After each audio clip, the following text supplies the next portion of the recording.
Hello student.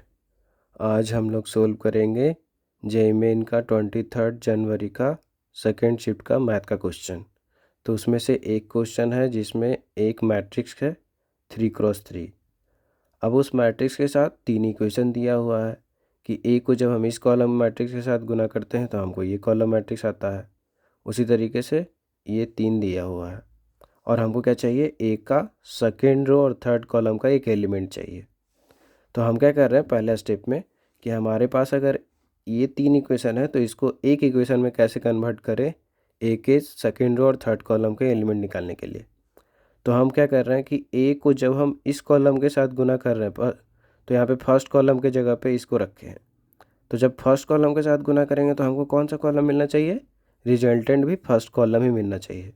तो यहाँ पे 0 0 1 रख दिए। उसी तरीके से अगर सेकेंड कॉलम के साथ गुना कर रहा है तो हमको कौन सा कॉलम मिलना चाहिए, सेकंड कॉलम मिलना चाहिए।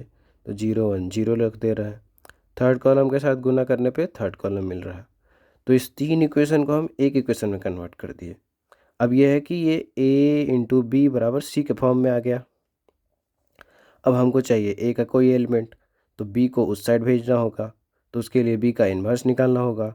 तो b का इन्वर्स निकालने के लिए b अगर हमको पता चल गया है तो b का कोफैक्टर निकाल लेंगे, डिटर्मिनेंट निकाल लेंगे, फिर उसका एडजॉइंट निकाल लेंगे इसका ट्रांसपोज लेके, फिर उसमें डिटर्मिनेंट से भागा देके इन्वर्स निकाल लेंगे।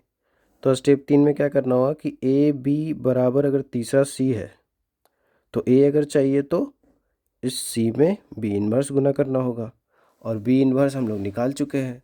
तो बस हमको ये करना है कि ए बराबर सी इंटू बी का इन्वर्स। और हमको ए का पूरा मैट्रिक्स नहीं चाहिए, हमको बस एक एलिमेंट चाहिए जो सेकेंड रो का हो और थर्ड कॉलम का हो।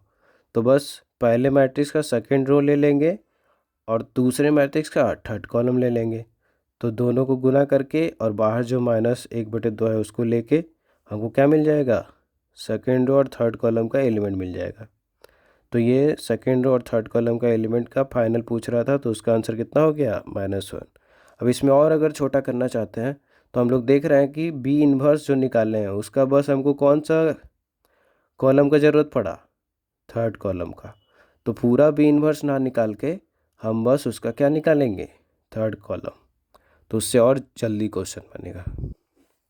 Thank you.